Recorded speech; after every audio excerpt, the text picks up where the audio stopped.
मलवडी येथे आयोजित करण्यात आलेल्या अभयदादा केसरी राज्यस्तरीय कुस्ती स्पर्धेला कुस्तीप्रेमींचा उत्स्फूर्त प्रतिसाद मिळत असून स्पर्धा पाहण्यासाठी हजारोंच्या संख्येने नागरिकांनी मैदानात गर्दी केली आहे. महाराष्ट्र प्रदेश राष्ट्रवादी युवक काँग्रेसचे सरचिटणीस अभयसिंह जगताप यांच्या वाढदिवसानिमित्त आयोजित करण्यात आलेल्या या स्पर्धेने परिसरात उत्साहाचे वातावरण निर्माण केले आहे.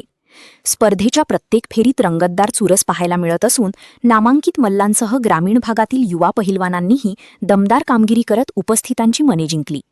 विशेष म्हणजे महिला मल्ल्यांच्या लढतींनी यंदाच्या स्पर्धेत वेगळाच रंग भरला आहे. ताकद, जिद्द आणि आत्मविश्वासाच्या जोरावर महिला कुस्तीपटूंनी दिलेल्या झुंजींना प्रेक्षकांकडून जोरदार दाद मिळत असून मैदानात टाळ्यांचा कडकडाट आणि जल्लोषाचे वातावरण पाहायला मिळत आहे. ग्रामीण भागातील महिला खेळाडूंना मोठे व्यासपीठ उपलब्ध करून देण्यात आल्याने कुस्ती क्षेत्रात नवचैतन्य निर्माण झाले आहे. कुस्ती ही केवळ पुरुषांचीच नाही तर महिलाही कौशल्य आणि ताकदीत कुणापेक्षा कमी नाहीत हे महिला मल्ल्यांनी आपल्या खेळातून सिद्ध करून दाखवले. अभयदादा केसरी स्पर्धेमुळे ग्रामीण भागातील होतकरू खेळाडूंना प्रोत्साहन मिळत असून राज्यस्तरीय स्पर्धेत सहभागी होण्याची संधी उपलब्ध होत आहे.